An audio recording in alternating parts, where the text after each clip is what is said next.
د هیلو وړانګه رادیويي ډرامه د ټولو د کامیابی او خوشحالۍ ملګری.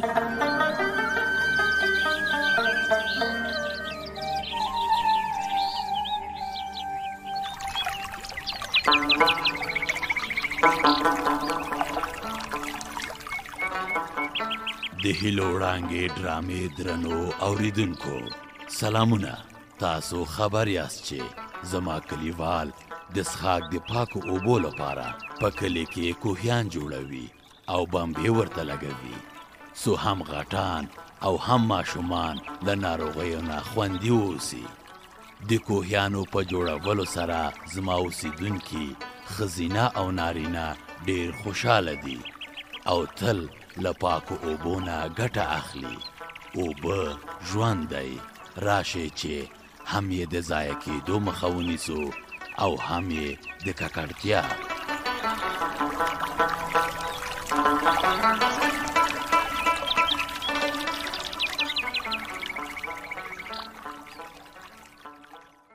کور دې له غلی ډک شه. ته څومره بې رحمه انسان یې. نه ګورې چې ناروغ یم، ولې ناست یې؟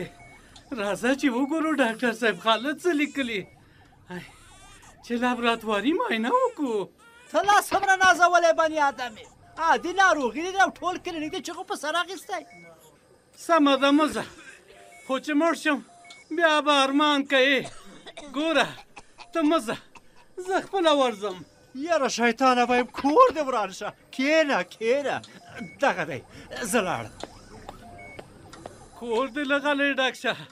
لږ صبر وکړه ونازوانه، دومره قهر دې صحت ته ښه نه دی. ودرېږه. ډاکټر صاحب اجازه ده؟ نه بلکل نه.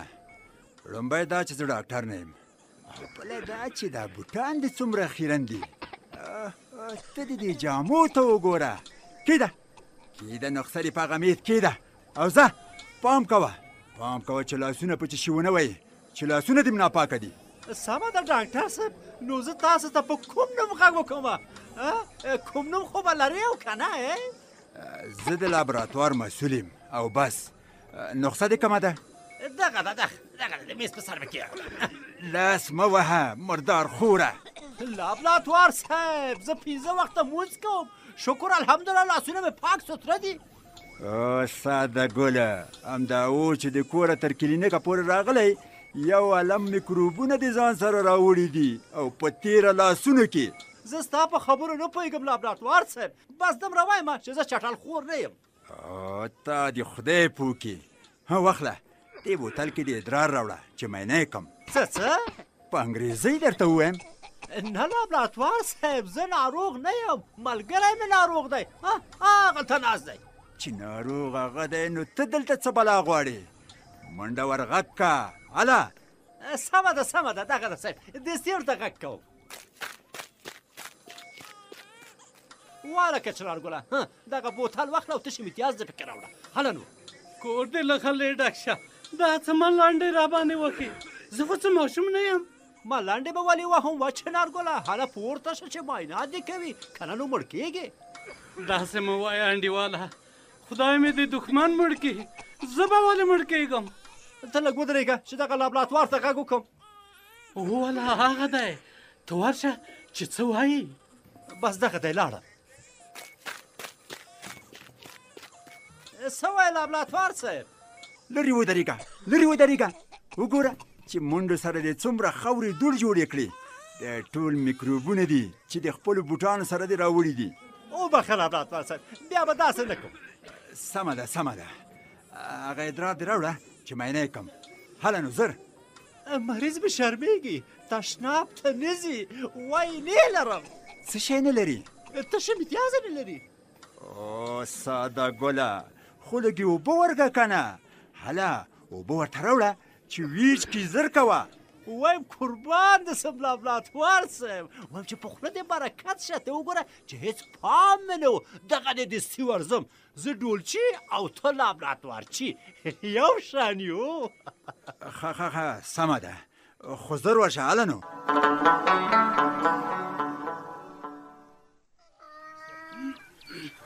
نام خدا، تکړه شه خوشحاله که خدای خو دې ژوندی لره. زور ووهه. په تا څه شوي؟ ولې زور نه وهې؟ زه لا اوس هم ناروغ یم، سم جوړ شوی نه یم، قوت مې نشته، باید لږه میوه دانه خو وخورم. آها وای د لوګرې چې لو ته زړه ونه شي نو لور په لوټه تېره کوي. لرې شه خوار چې زه یې خپله پورته کوم. ته لږ لرې شه چې مرض دې اوس ما ته رانه شي. غلی شه خوار شي. دغه مرض خو ساري نه ده چې تا ته درشي. نیسه خوشحال کاکا. نام خدا اوس هم نو چنارګل نه تکړه یې. دغسې اوسنیو ځوانانو نه مې مړ هم تکړه دی، پوه شوې؟ دا بوجۍ لږه نور هم کش که. دغسې اوس یې تشه که، زما کار خلاص شو. چنارګله یو پیاله شین ایلداره چای خو راته واچوه. هغه د ګوړې کاب هم رانږدې که. وایم کور دې لږه لږ ډک شه.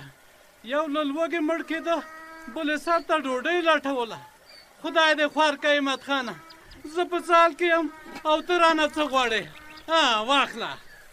رک روغې هسې خوشې بهانې مه کوه. واخله پیاله دې خوار شې. چنارګله یو پیاله چای خو ما ته هم واچوه. دغه ګوړې ته مې ډېر زړه وتخنېده. په سترګو واخله. کور دې لږه لږ ډک شه. دا یوه پیاله یم د ستا، د 2 روپو بیزو نه وه، د 20 روپو یې پړی وړ. یوه بوجۍ مو تشه کړه، اوس فرمایشونه ورکوئ. کور دې لږه لږ ډک شه. کور دې ودان. خیر مته مصیبته دې خوا دې څنګه پیښه وکړه؟ یاره خو ډېر دروغجن سړی. زړه خو مې غواړي چې دا ځل دې پولیسو ته په لاس ورکړم. نه ځان مه په عذابوه، پیسې دې در کوم، مه ورخطا کېږه. خدای خیر کړي. دا څه اورم تاسو واورېده؟ خلی شه لیونیه، کښېنه چوپ، غږ مه کوه، پوه شوې که نه؟ ښه دغه دی غلی شم. والکه مصیبته عاشق الله دې ولې غلی کو؟ بیا ورسره دوکه ونه کې. کور دې لږه لږ ډک شه. نه دا ځل ورسره چل نه کوم، ځکه چې ما له شیر زمان نه لوی درس واخیسته. هغه وګوره په کم عمر کې کوم ځای ته ورسېده. بله دا چې د ځان تر څنګ د نورو هم غم خوري. خپل پلار غوندې نه دی چې عین د خلکو اوبه هم غلا کوي. والکه مصیبت خانه د غلا خبرې به نورې نه کوي. خولې ته دې قلف واچوه قلف. ولې څه خبره ده؟ کور دې لږه لږ ډک شه.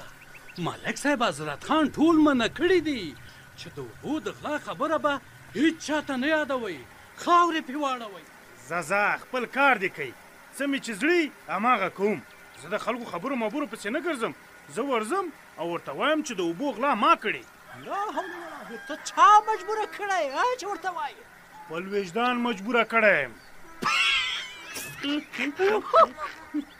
وجدان راشه کتاب دیږې عاشق الله خانه، دا څه وایي؟ دا مونږ ویده یو که ویښ؟ زما خو هېڅ باور نه کېږي چې همت خان دې داسې خبرې وکړي. ګورې زه ټوکې نه کوم، رښتیا وایم. ما خپله پرېکړه کړې ده، ورځم او ټوله کیسه ورته کوم. او ستا پیسې هم در کوم. کور دې لږه لږ ډک شه. دا تا پیسې له کومه کړې؟ د خپلې ښځې ګاڼه مې خرڅه کړه. الله، دا ته څه وایې و مصیبته؟ دا ته اصلاح شوی او که نور هم بېلاره شوی؟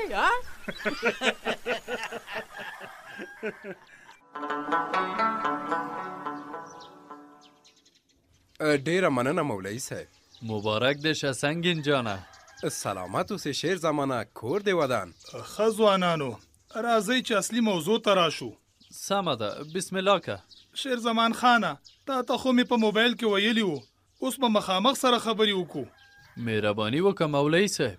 خبره دا ده چې سنگین او امید غواړي چې د کلي زاړه او ځوانان ورزش ته وهڅوي. دوی غواړي چې ورزش عام شي. مولوي صاحب ښه وایي، نورې چارې موږ په خپله ترسره کوو، خو اقتصادي مشکلات زموږ له وسې پورته دي، هغه نشو حلولی. دا خو ډېر ښه فکر دی. شیر زمان خانه دا ځوانان غواړي چې په کلي کې د منډو یوه سیالي جوړه کړي چې ټول ځوانان او ماشومان پکې برخه واخلي. دوی وایي که چیرې ګټونکو ته جایزې ورکو نو خلک به لا تشویق شي. واه نام خدای دی وي. دا خو مو ډېر ښه فکر کړی دی. زه مو والله ډېر خوشحاله کړم. په داسې ځوانانو باید سړی وویاړي. ډېره مننه. کور ودان شیر زمان خانه. او له مولوي صاحب نم باید ډیره مننه وکم چې دا موضوع له ما سره شریکه کړه. مولوي صاحب زمونږ او ستاسو د سیمې برکت دی برکت. نه داسې مه وایه، د کلي کور مټ او بازو تاسو یاستئ، تاسو ځوانان. مولوي صاحب ډیره مننه. امیده سنګینه دا راته ووایئ چې ماشومان به څنګه دې کار ته هڅوئ؟ که چیرې موږ د لوبو ګټونکو ته جایزې ورکو نو هر څوک غواړي چې پکې برخه واخلي څو د جایزو ګټونکي شي. دا خو ډیر ښه فکر دی. بیا خو کولی شو چې هم د خوشحال خیلو د کلي ځوانان پکې برخه واخلي او هم د ملکانو د کلي. دا خو بلا ښه شي، ډیر ښکلی نظر دی.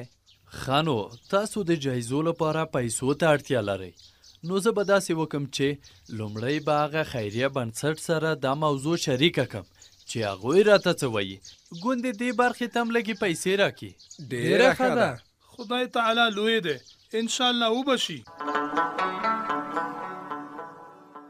فرزانې خورې خدای دې تا ته همت درکړي. نام خدای ډېره تکړه ښځه یې، د ټول کور مسؤلیت ستا په غاړه دی، هم وظیفې ته ځې او هم دا د کور کې د ماینه خانه جوړوې. وایم تا ته دولاسي سلام. سلامت اوسې شکلا وروره، بس ژوند دی باید کوښښ وکړو تر څو چاته محتاج نه شو. بالکل همداسې ده، ما ته نه ګورې، هم نایتوب کوم، هم ډول وهم او هم غم و ښادي کې اشپزي کوم. هر کار چې راته پیدا شي کوم. یو ډول مې درلوده هغه یې راته مات کړ. کار کولو کې شرم نشته، شرم دی کې دی چې چاته د لاس اوږد شي. رښتیا وایي خورې، ته صبر وکړه چې زه دغه بیله راکښته شمه چې لږه دمه وکړمه. دا دی راشه هله دې خوا کښېنه چې دمه دې جوړه شي. دغسې ونیسه چې چای درته واچوم. دا دی واخله. خیر ویسې خورې. دا شیر نیم در واخله. رښتیا فرزانې خورې ماینه خانې ته دې شیان اخیستي دي؟ اول مې جواز واخیسته، ځینې توکې لکه ستنې، پیچکاري، د فشار اله، څوکۍ او میز په کور کې راسره دي. څه چې کم شول هغه به بازار کې واخلم. نام خدا دومره شیان خو د ډاکټر په ماینه خانه کې هم نشته. خیر دی، ځینې شیان چې کم شول بیا به یې واخلم. خدای لوی دی، ډاډه یم چې ستا ماینه خانه به ډېره ښه وچلېږي. زه به له خیره سره ټول ولس خبر کړم چې ستا ماینه خانې ته راشي. ارمان چې زما هغه شرنګېدلی ډول وای. خیر دی، ډول ته دې مه خفه کېږه، زه یې درته اخلم، نوی درته اخلم. نه دا څه وایې، ډول به راته عماد خان اخلي ځکه چې هماغه راته مات که. ښه نه خورې، زه به د دغه دیوالونو رنګ خلاص کړم. سمه ده، خو پام دې وي چې د برق په لینو د لاس ونه لګېږي. وی تاسو هم برق لرئ؟ هو که نه، په ماینه خانه کې خو باید برق وي. ما څو تختې سولر اخیستي دي، له هغې نه کار اخلم. اوس وخت کې بې له برقه کله ژوند کېږي.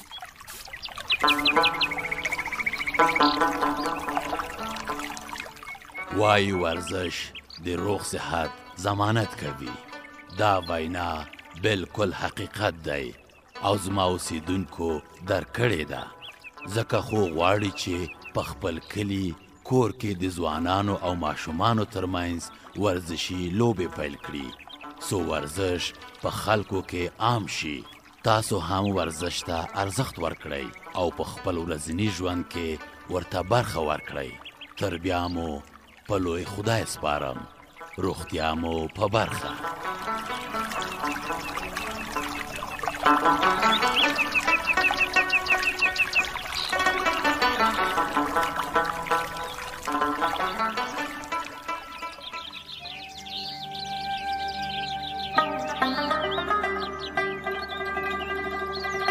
د هیلو وړانګه رادیویي ډرامه د ټولو د کامیابی او خوشحالۍ ملګری.